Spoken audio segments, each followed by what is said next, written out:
जिसके पास जो होता है वही तो दूसरे को देता है। जिसके पास बढ़िया बच्चे होती है वो बढ़िया बच्चे देता है, और जिसके पास धन होता है वह धन देता है, और जिसके पास धर्म होता है, जिसके पास ज्ञान होता है, वह दूसरे को अन्न की तरह ज्ञान देता है ना। तो आइए अभी हमने और आपने आनंद भगवान की वो वैयावती की बात कर रहे थे, है ना। अब हम यहाँ पर वैयावती की बात नहीं करेंगे, हम आपसे आप अपनी वैयावती करो जिसे आपने कभी नहीं किया है, जिसके कारण आपकी यह आत्मा इस संसार समुद्र में गोते खा रही है। यदि एक बार ये आप अपनी वैयावती कर देते तो नियम से सच्चे साधु बन जाते। अभी तक आपने साधुओं की तो वैयावती की है और आए से निकल रहे हो, आते हो पूछ लेते हो माता जी को कोई आवश्यकता हो दीदी बता देना, क्या मनीषा जी आए फिर वैयावती कर रहे, लेकिन एक वैयावती आपने नहीं की जो माता जी ने बहुत कुछ कहा लेकिन आपने आज तक नहीं की, और मुझे वो आवश्यकता बता दो। वो आवश्यकता ये है कि आपने अभी तक अपनी वैयावती की, तो आपको उस वैयावती करने की आवश्यकता है। हम साधु की वैयावती करते हैं तो सोचते हैं कि हम भी साधु बने, और अब आपको मैं कह रही हूँ मुझे वैयावती कराने की आवश्यकता नहीं है गुरुजी। अब आपको अपना पॉइंट दबाने की आवश्यकता है। कोई कौन सा पॉइंट है जिस पॉइंट को दबाने से आप तीर्थंकर बन जाओगे, या आप भगवान बन जाओगे, या आप साधु बन जाओगे। बताओ मैं कौन सा पॉइंट दबाऊंगा आपका। अभी तक आपने बहुत पॉइंट दबा लिए हमारी। आपने बता दिया कि ये थायराइड का, ये नी का है, ये हाथ का, ये पैर का है, ये सब चीज बता रही। अब मुझे बताइए मैं आपको कौन सा पॉइंट दबाऊं जिस पॉइंट को दबाने से आप साधु बन जाओ, आप सही समय दर्शन को प्राप्त कर लोगे। मेरे को तो पॉइंट दबाना ही दबाना है, लेकिन आपको भी पॉइंट दबाना पड़ेगा और आपको भी दबाना पड़ेगा। इसलिए मेरे मन में यही विचार है, प्रवचन करना नहीं था, फिर भी मन में आया विचार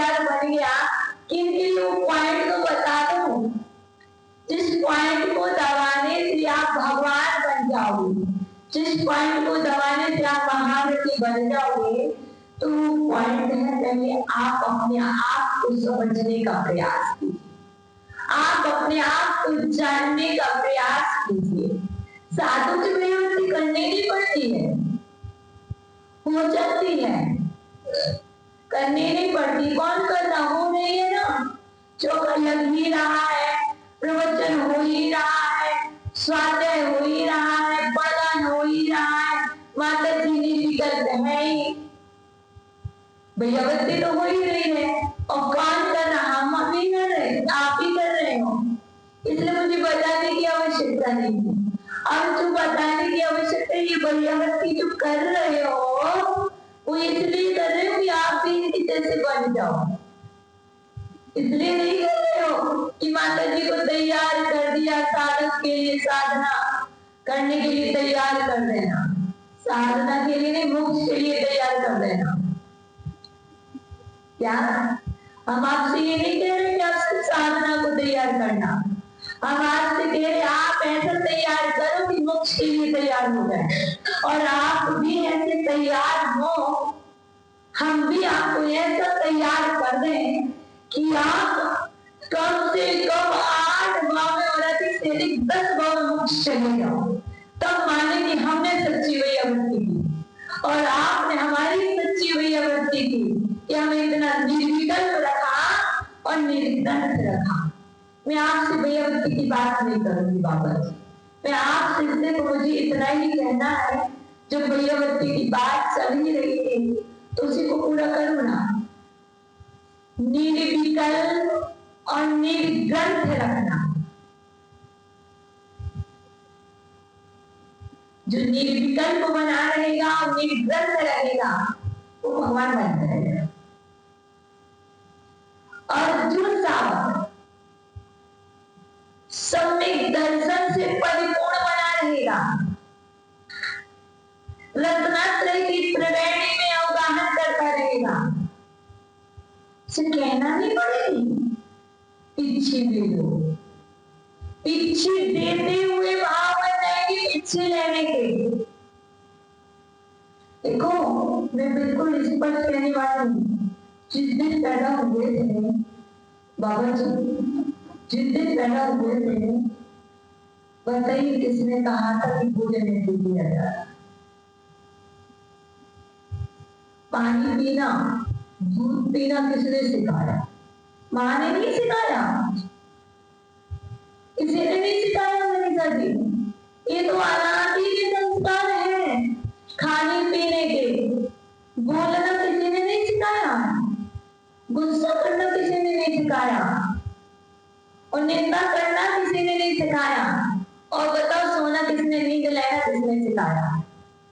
जिस दिन पैदा हुए तुरंत आके खाना सीख गए, पीना सीख गए, रूठना सीख गए। माँ ने उठाया क्या नहीं गोदी में, वो बच्चा ना उधर ही रूठ जाता था। वो छोटा सा बच्चा, कितना छोटा था, वो 1 महीने का बच्चा और 4 दिन का बच्चा जानता है कौन स्नेह से उठा रहा है, कौन द्वेष भाव से उठा रहा है, और वो बच्चा वहीं पर देख रहा सब चीज। ये संस्कार आए कहाँ से, किसने सिखाया?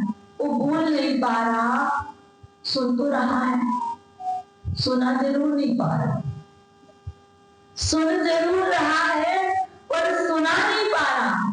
लेकिन वो सुनते सुनते उसके अंदर वेदना में फिर वो सुनाने लगते। क्यों? क्योंकि वो आपका सुन सुन करके सीख गया है, वो आपको देख देख करके सीख रहा है, और कुछ चीजें देखी नहीं है फिर भी सीख के आया है। लेकिन हमारे और आपके संस्कार में ये धर्म के संस्कार क्यों नहीं आए? क्योंकि हमने अनादि से ये तो सिद्ध हो गया, इस पैदाइश से सिद्ध हो गया कि आपको जन्म हुआ तो आप भोजन करना सीख गए। इससे सिद्ध किसी ने सिखाया नहीं, पहले भी आपने भोजन किया है ना। किसी को ऐसे स्कूल में नहीं डाला, प्ले स्कूल में तो डाल देते, लेकिन ऐसे स्कूल में नहीं डाला जहाँ पर भोजन करना सिखाया। उनका क्या नहीं ना, क्यों? तो तुलसी के ऑलरेडी आए हैं, कहीं कोई ना कोई पर्याय में तो सीखे होंगे, उसे सिखाने की जरूरत नहीं है। तो हमारे लिए अच्छी चीजों के लिए कितना अभ्यास करना पड़ेगा माता जी, बताओ माता जी, अच्छी कार्य करने के लिए कितना अभ्यास करना पड़ेगा? तो मैं कहती हूँ जितना अभ्यास आपने वो भोजन करने का अन्य पर्यायों में किया है, उतना ही अभ्यास आपको अच्छे कार्यों का करना पड़ेगा। जितना अभ्यास आपने सोने का किया है, 6 घंटे सोना, 5 घंटे सोना, 7 घंटे सोना, अनादि से सोते आए फिर भी सोने का अभ्यास, एक दिन नहीं सोए, आज दिन में आलस आ रहा है, आज ना हाथ पर थके थके लग रहे हैं, अरे यार हम रात को 1:30 बजे से जगे, आनंद दीदी कह रही थी अब 1:30 बजे से सो नहीं पाए, उसके बाद सोई। अरे एक दिन सोई हो और एक दिन जगने में ये सब फील कर रहे हो यार, एक बार जाग जाती जिनवाणी माँ के लिए। पीड़ाओं में जागना अलग है और परमात्मा के लिए जागना अलग है। यदि तुम्हें पीड़ा होती कि मैंने इस आत्मा का भला नहीं किया है और जागती तो संवर और निर्जरा होती। पीड़ाओं में तो सब जाग जाते हैं। क्या तुमने कभी जिस दिन पीड़ा नहीं आई थी उस दिन तुम जागे नहीं? जागे। क्या तुम्हारे मन में आए कभी कि 1:30 बजे उठ के मैं एक जाग कर लूं? क्या तुम्हारे अंदर में कभी आया कि मैं 1:30 बजे उठकर एक बार स्वाध्याय कर लूं? क्योंकि हमें अपने आप की बड़ी अभिव्यक्ति करने का भाव नहीं है। यदि एक बार अपनी आत्मा की बड़ी अभिव्यक्ति का भाव आया, एक बार अंतरंग में पीड़ा होने लगती, कब से बंद कर रखा है, कब से कैद करके रखा है। एक दिन भोजन नहीं किया तो क्या आ गया यार, कल आज नहीं हुआ था माता जी का, आज अच्छे से करना, क्या सोच रहे हैं अपने पास, कल का यही खा सकता, कोई कहेगा हमारा उपवास था, आज मेरे घर जाके जल्दी बनाना।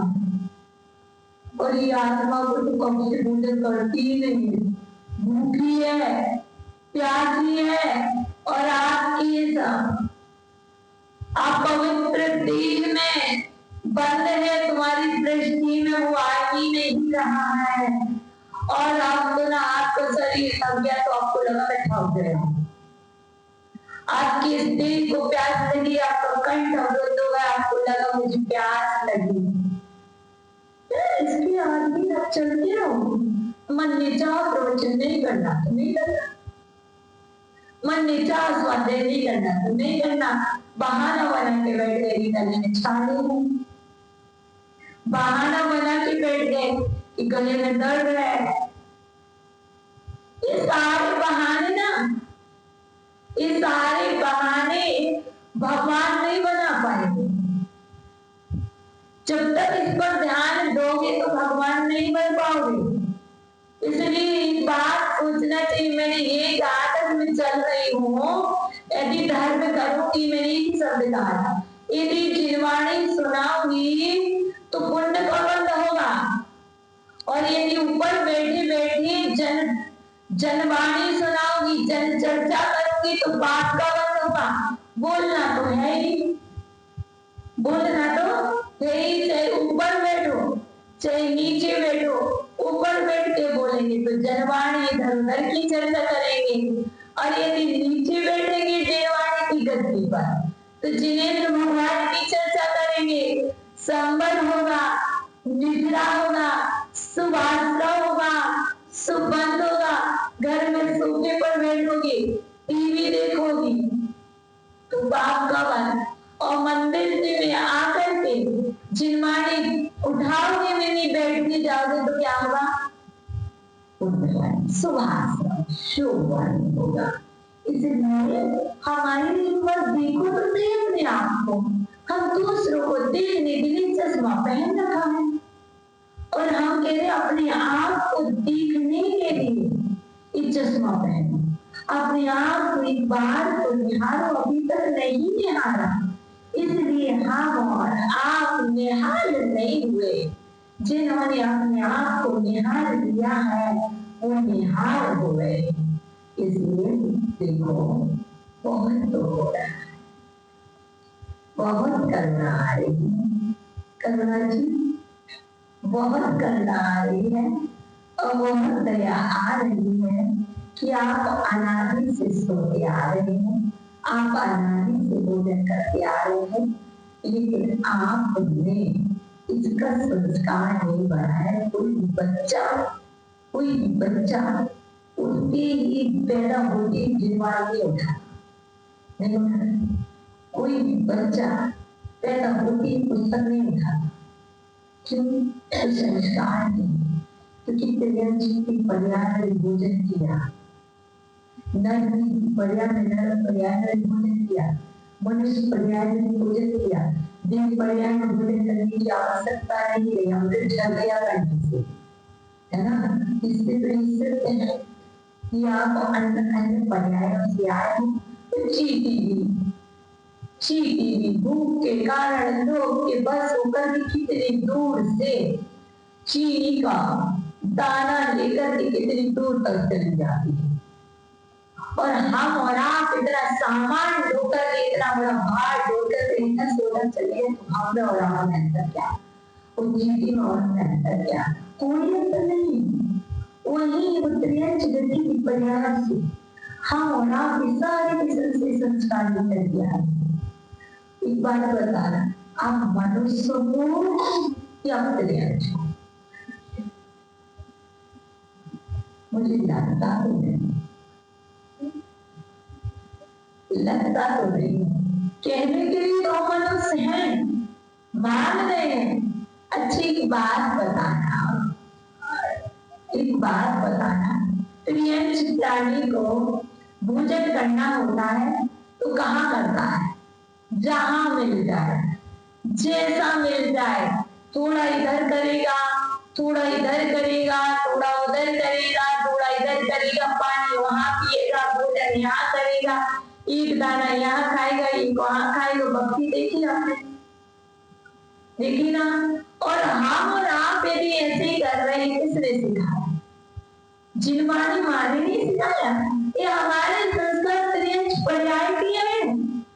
गुरु जी तो यही कहते हैं, जब कभी देखते ना यदि कोई व्यक्ति, गुरुदेव कहते हैं यहाँ पर किसी को भिड़ाने का काम करना, तो गुरुदेव कहते हैं असुर को मार, नारियों को भिड़ाते थे। ऐसे ही जो यहाँ एक दूसरे को भिड़ाए तो गुरुदेव कहते हैं नारियों की तरह भिड़ा रहे, इसके नरक के संस्कार। तो गुरुदेव कहते नरक यही है, स्वर्ग यही है, मोक्ष यही है। हमारा जो आचरण है, हमारी जो क्रिया है, हमारी जो चर्या है, उस जीवन को देख करके हम निर्णय कर सकते हैं कि हम जाने वाले कहाँ हैं और हम आने वाले कहाँ से थे। हमें अब ज्ञान को नहीं है, आपको भी नहीं है, हम कहाँ से आए, हम कहाँ जाएंगे। आपका आचरण या आपका जीवन बताएगा कि आप आए कहाँ से हो, आप जाओगे कहाँ। इसलिए हमें और आपको थोड़ा सा अपने ऊपर दया करो, करुणा जी, करुणा करो, करुणा करो अपने आप पर।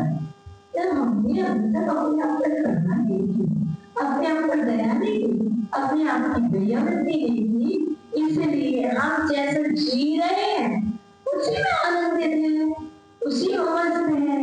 नहीं, मुझे ऐसे आनंदित नहीं होना, ऐसे मस्त नहीं रहना। देखो तो सही, हमें और किसी को कोई भी ऐसे स्कूल नहीं गया, कोई ऐसे इंस्टीट्यूट नहीं खुले जहां पर पाप की शिक्षा दी गई, बताइए। नहीं, कहीं पर भी कोई भी ऐसा इंस्टीट्यूट, कोई ऐसा स्कूल, कोई ऐसा कॉलेज, कोई ऐसा कोचिंग सेंटर, कोई ऐसी पाठशाला नहीं खुली। पाठशाला तो खुली लेकिन पाठशाला कहीं नहीं खुली, नहीं खुली ना। लेकिन फिर भी हमारे लिए पाप के संस्कार कहाँ से आए? इतने जो भी पंच पाप कर रहे हो, ये किसने सिखाया? तुम्हारी माँ ने नहीं सिखाया, तुम्हारे पिता ने नहीं सिखाया, तुम्हारे दादा दादी ने नहीं सिखाया, ये भी तुम्हारे पास ही संस्कार है।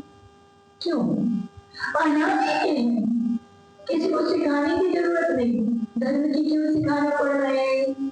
क्योंकि धर्म अनादि से नहीं ये सिद्ध करता। हमने धर्म अनादि से नहीं किया, ये सिद्ध करता है। और हमारे ऐसे बोलने के संस्कार हम अनादि से ऐसे ही बोलते आए, ऐसे ही सीख के आए, तो वो संस्कार सिखाने नहीं पड़े। कितना भी मना करते जाओ नहीं मानेंगे, क्योंकि हमारा संस्कार बहुत स्ट्रॉन्ग है, बहुत पावरफुल है। हम बहुत पावरफुल नहीं, हमारा संस्कार बहुत स्ट्रॉन्ग है और वो संस्कार बहुत पावरफुल है।